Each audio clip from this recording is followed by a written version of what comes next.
everyone, welcome to the Monthly Review, the monthly show on language learning,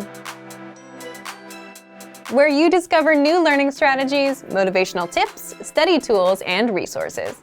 By the way, all the lessons and bonuses you're about to see can be downloaded for free on our website. So click the link in the description right now to sign up for your free lifetime account. Okay, today's topic is 10 habits of highly effective language learners. Do you feel like you're not making much language progress? That you could do better, but you're just not sure what step to take? In today's episode, you'll discover the top 10 habits of effective language learners and what these learners do differently. Do you have any of these habits? Keep watching to find out. But first, listen up. Here are this month's new lessons and resources.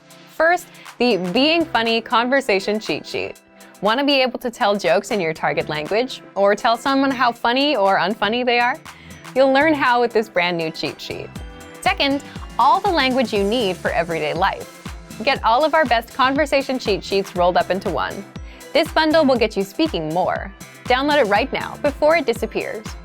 Third, must-know book vocabulary. If you love reading and want to talk about books, check out this 1-minute lesson. It'll teach you all of the must-know vocabulary. Fourth, phrases to use with the doctor. Learn how to say phrases like, I have an appointment, I don't feel well, and much more. Fifth, summer plans conversation lesson. Can you talk about your summer plans? Like take a trip and relax at the beach, or stay at home and sit on the internet? You'll be able to with this 1-minute lesson. To get your free resources, click the link in the description below right now. They're yours to keep forever. Okay, let's jump into today's topic. 10 habits of highly effective language learners. If you walk away from this lesson and remember only one habit, let it be this one. Habit number 1, setting small, measurable goals with a deadline. For example, do 30 of our language lessons by the end of this month. 30 is small. You're not learning the whole language here. It's measurable. Either you did 28 or you hit 30, and you know when to reach it by, which gives you motivation. Let's expand on this point even further. You should also set goals for every study session. For example, if your goal is to do 30 lessons in a month, and if a month has 30 days, you know you need to do 1 lesson a day.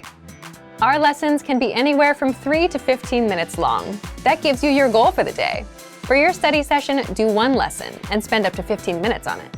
That way, you're not confused about what to do or how long to study for. You know what you can expect to accomplish. Another powerful lesson here is that goals take away anxiety. Here's why. Imagine you set a big, vague goal, like I want to be fluent someday. You don't have a plan, but you buy a textbook. You read the first chapter, and then you start worrying about whether you're really learning. You don't know how far you should go, and you have no real plan or specific goal. Then you start worrying about if you'll ever be fluent, so you lose motivation and quit. But if you set a small goal, you know you need to do just 1 lesson a day, 15 minutes, that's it. Habit number 2, creating routines. This ties back to the first habit. If you set a goal like do 30 lessons in 1 month, you know that you need to do 1 lesson a day. This is how you create your routine. You should decide when and where to study as well. Even if you're putting in just 5 minutes a day, you have to know when and where you'll do it. Why? So you can make time, make a mental note that this time is language time, and say no to other things that come up. Just like you know when it's time to brush your teeth, you should know when it's time to do a little language learning. Creating and sticking with a routine is a great habit to have because the routine is what turns your goals into reality. Habit number 3, don't cram. Most of us crammed back in school. We'd wait till the last day, then study for 5 hours.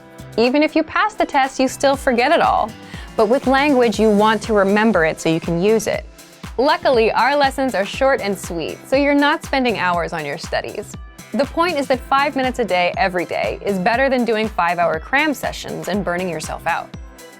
Habit number 4, prepare lines and conversations ahead of time. What do we mean by prepare? Imagine you want to open a bank account in your target language. You can show up at the front desk and grunt and point and try to communicate with body language. Or you can prepare. You look up words like bank account, open, and all the relevant phrases. Or even easier, you can find a lesson on our site. If you want to prepare for daily conversations, then check out our top 25 questions you must know for conversations lessons. These teach you how to ask and answer basic questions like how are you, how was your weekend, and much more.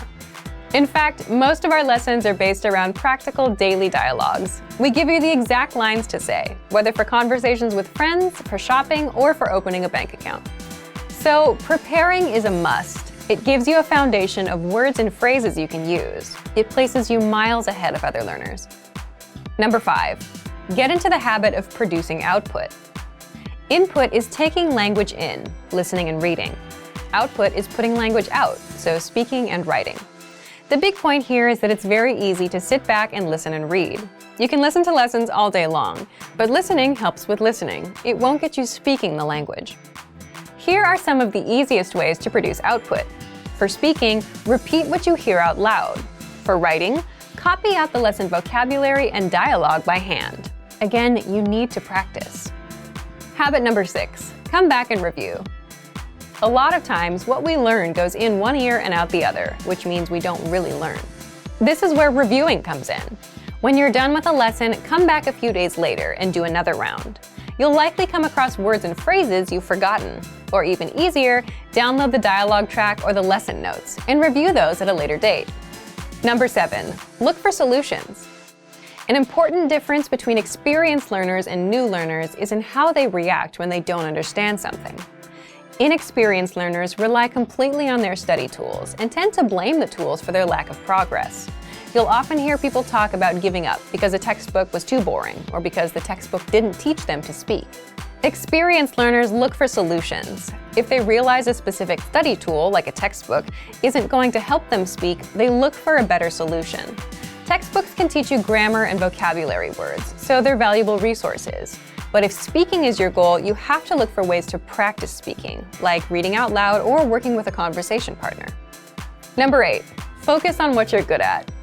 The reason we say this is because it's good for motivation overall.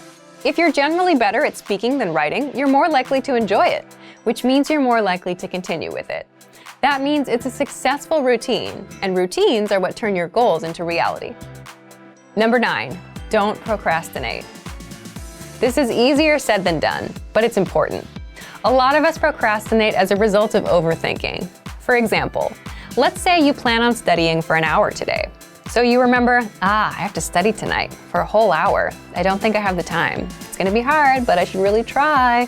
And it becomes something you have to do, which is a hassle. You've already ruined it for yourself in your head. But if you have a small and measurable goal and an easy routine, just 5 minutes a day, for example, that's not much work to do. 5 minutes and you're done. If you want to beat procrastination, make sure to make your goals and routines easy and realistic. Number 10. Remember that learning a language is a marathon and not a sprint. It's a long-term game. Remembering this is a good habit to have. If you're having a bad day or if you missed a goal, that doesn't mean it's all over. It's just a minor stumble in the grand scheme. So, let's recap. Number 1, get into the habit of setting small, measurable goals.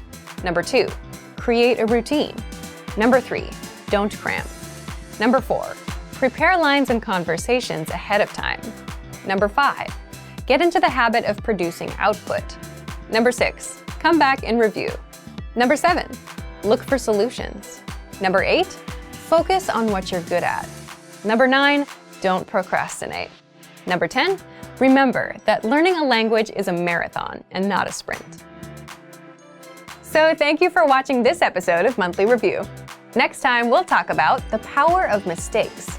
If you enjoyed these tips, hit the like button, share the video with anyone who's trying to learn a language, and subscribe to our channel. We release new videos every week. And if you're ready to finally learn language the fast, fun, and easy way, and start speaking from your very first lesson, get our complete learning program. Sign up for your free lifetime account right now. Click the link in the description. See you next time. Bye!